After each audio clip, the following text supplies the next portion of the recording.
e senti la mia voce a me montagna si sparge tutto in bianco. Mon père, qui venait du Nioul, ils allaient en montagne jusqu'à un certain temps. Puis après, comme il était ici, il y avait des pâturages, tout, il était seul, à un moment, il y allait plus. Mais on amenait les brebis dans la montagne là, qui est à cheval entre Sauvère et Courches. Tu vois, où elles avaient toujours été historiquement depuis qu'ils étaient au Nioul. Puis après, la famille de ma mère étant cortenaise, ils étaient installés à Capellace. J'avais un oncle qui est décédé depuis, qui avait des enfants jeunes et qui disait toujours il faut que tu viennes avec moi, il faut que tu viennes avec moi. Et donc en 85, j'ai eu l'opportunité d'acheter un troupeau qui était à Alt et d'amener les brebis là-haut. Mais sauf que j'avais la bergerie, j'avais tout. Mais mon oncle qui était à Capellace, à moins d'1 kilomètre, il n'aurait pas toléré que j'aille m'installer à Alt. Il fallait que je reste avec lui. Et du coup, j'ai commencé en 85 à transhumer d'ici, là-haut, quand j'ai racheté le troupeau. Les premières années, j'en ai bavé parce que les brebis, elles avaient une autre mbestide, elles allaient ailleurs, vers le Tavignan et tout. Pendant plusieurs années, on a dû les surveiller, les empêcher d'aller trop loin et tout. Puis après, au bout de 4 ou 5 ans, quand j'ai vendu toutes celles qui connaissaient certains endroits, qui avaient un certain âge, et j'ai réussi à régler mon troupeau, comme Dieu l'a vu, sur mon stade, quoi. Et depuis 85 que je vais là-haut, je fais du fromage. C'est un apport, c'est-à-dire les brebis, elles y passent, allez, je dirais en gros une centaine de jours, du 10 juin au 20 septembre ou quelque chose comme ça, avec aucune alimentation. À part les 4 grains qu'on met pour les faire passer actuellement pour traire. C'est simple, cette année j'ai traité le troupeau avec 12 sacs de 25 kilos. Tu vois, dans l'été, c'est pas... C'est la fabrication du fromage qui à un moment était plus importante, qui est très recherché, le fromage de montagne, qui n'existe presque plus. C'est des vacances sans en être, parce que tu veux, le travail il est hard hein, en montagne. Mais il est hard, mais pas de voiture, pas de comptable, rien. Je veux dire, tu as vu comment on vit. Hein. On traite à 30 mètres de la baraque, on fait le fromage à 15 mètres, le cagil est là à 25, on a tout sur place. Les brebis rentrent seules. Elles sont bien pendant 3 mois, elles descendent en bon état, alors que si elles étaient ici actuellement, elles nous coûteraient beaucoup plus cher. Les bergers qui transhument plus, il y en a la plupart, l'été maintenant ça a tellement changé qu'il faut alimenter les brebis comme l'hiver.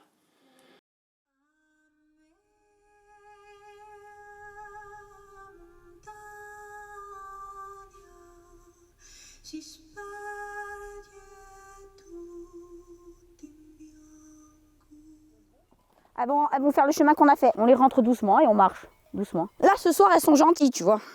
Au printemps, tous les soirs, c'est... Donc, on transhume de début juin jusqu'à mi-septembre.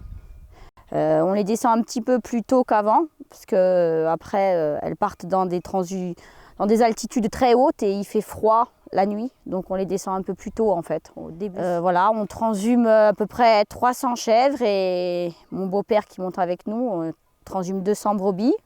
Mes parents, ils transhumaient, ils traillaient en montagne de juin jusqu'au mois d'août. On était toutes petites quand on est monté et c'est vrai que j'ai jamais passé un mois de juillet sans monter en montagne, ça c'est sûr. Après, mon mari, il transhumait aussi, mais du côté de Vivario.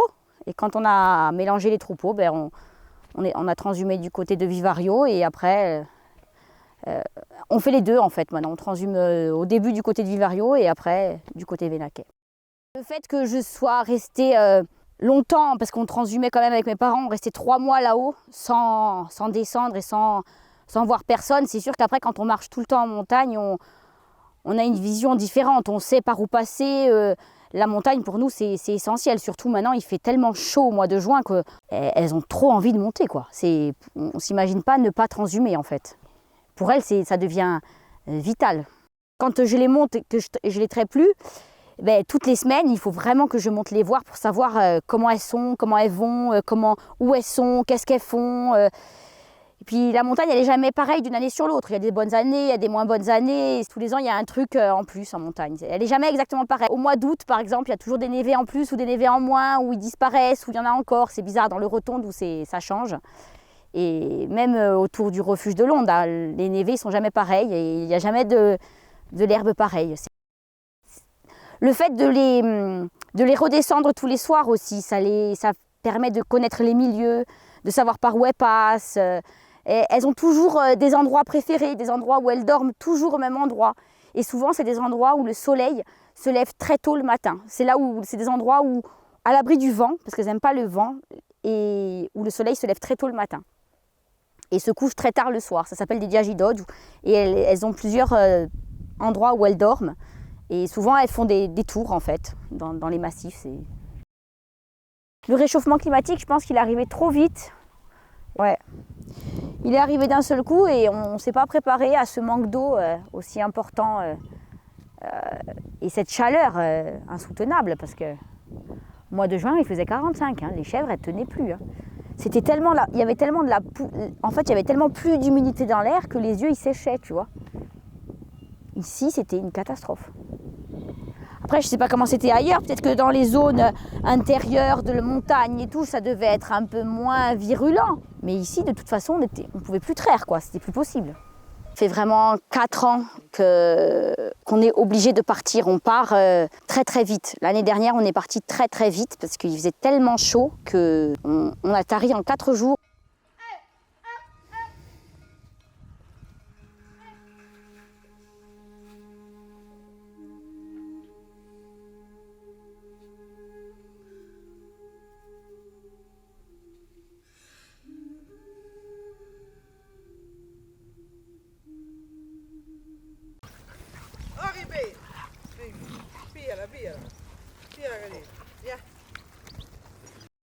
On monte en estive tout simplement parce qu'à un moment donné, que ce soit les brebis, les chèvres, elles ont besoin de changer d'air. Et donc c'est le moyen qu'elles ont d'avoir un peu de l'herbe fraîche, je dirais, de l'eau fraîche en montagne pour le bon déroulement de la gestation, puisqu'elles redescendront après la Santa du Niol, je dirais, après le 8 septembre, elles redescendront en plaine à ce moment-là. Voilà. Donc l'estive, c'est vrai que c'est le repos des animaux, oui, mais du berger aussi. Ça nous permet, nous, en tant que berger, en tant que mère de famille, enfin moi en tant que mère de famille, de me poser un peu avec mes enfants, de relâcher un peu la pression d'une année assez dure. Hein. On a une maisonnette là-haut, on vient donc de la famille de mon mari, de la famille Mercourt. Donc de mémoire d'homme, on est remonté jusqu'en 1768 et ils étaient déjà bergers. Donc voilà. Donc cette casette là-haut, elle est au pied du Monte Badro. On apprécie quand même de monter quelques jours avec mon père qui est là. Je la connais depuis, je crois, dans les années 67-68. Avec mon père, on montait déjà avec le troupeau là-haut. Parce que du côté de mon père aussi, on a été berger de brebis, berger de chèvres et berger de vaches. Alors, les vaches allaient sur les hauts d'Ascaux, au-dessus de la station actuelle, et on l'appelait au Gabo Bianco, du côté d'Ascaux. Au Gabo Bianco, c'est entre Ascaux et le Niol. Là-haut, on montait les vaches. Et les brebis, on les montait dans le Monte Padre. On n'était pas les seuls. Il y avait 4 ou 5 bergers qui montaient. Quand je me rappelle, moi. Et avant, il y avait plus de 14 ou 15 bergers qui étaient dans le Monte Padre.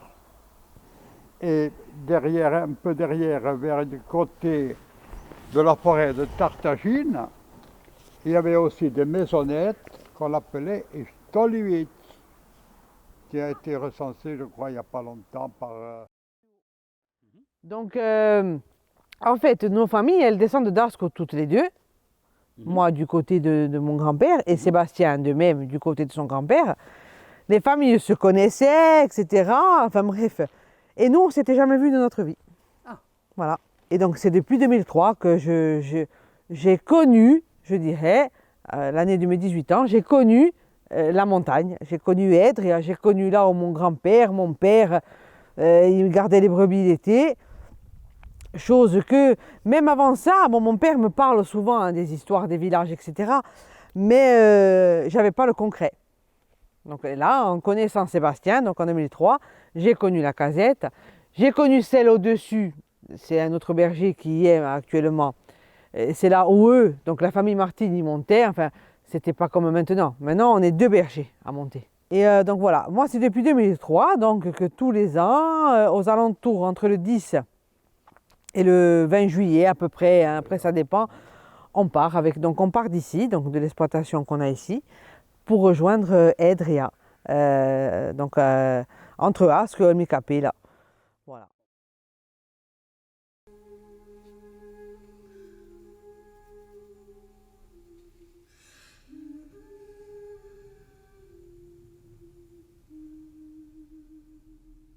Avant tout, moi je pense qu'être berger, c'est une appartenance à une famille. Et ici, on est tous issus de familles de bergers.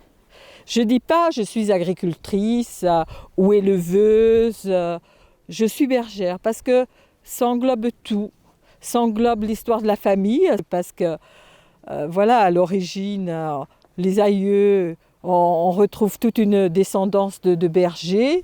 On est dans un village, une communauté de bergers, on est des bergers. Voilà, c'est une identité en fait. Terre. Alors on monte en estive dans le massif de Tchint à un endroit qui s'appelle Ogabo de Huile. Voilà. Donc c'était un berger qui avait l'habitude d'emmener ses brebis en estive à cet endroit-là. Et quand j'ai repris son troupeau, on a maintenu l'estive.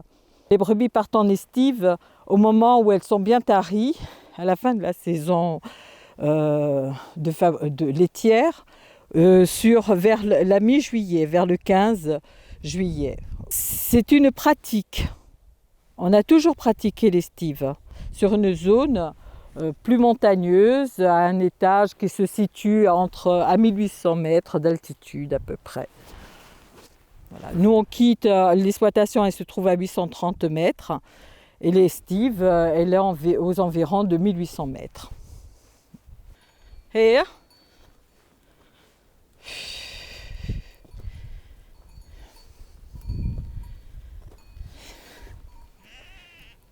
Ça, c'est le pastoralisme, tu vois.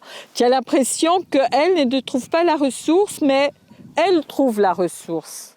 Elles ont de quoi brouter, de quoi se satisfaire. Et là, tu entends les derniers agneaux qui sont nés. Ils ont à peine quelques jours.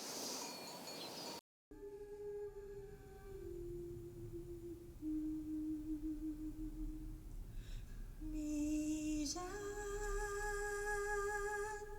la mia montagna e senti la mia voce.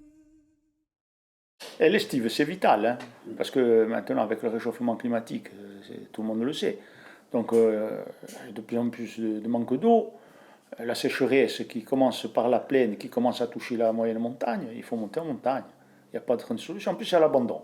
Donc la place est liée, la montagne elle est complètement abandonnée, on ne sait plus quoi, je ne sais plus niveau. Donc voilà, il faut trouver sa place. Moi j'ai trouvé ma place, là où il y avait des bergers, donc on va sauver un po' di più là, donc ho ripreso un loco, e si chiama Mezzaniva, sopra Basilica, e voilà, e l'estate non c'è più bisogno di correre a cavicare, pendant 3 mesi, vi dico che è bene, sono contento, i piccoli fanno bene, da montagna, c'è l'acqua, ci sono i uarini, c'è una fontana, c'è un argolo, c'è tutto ciò che ci vuole.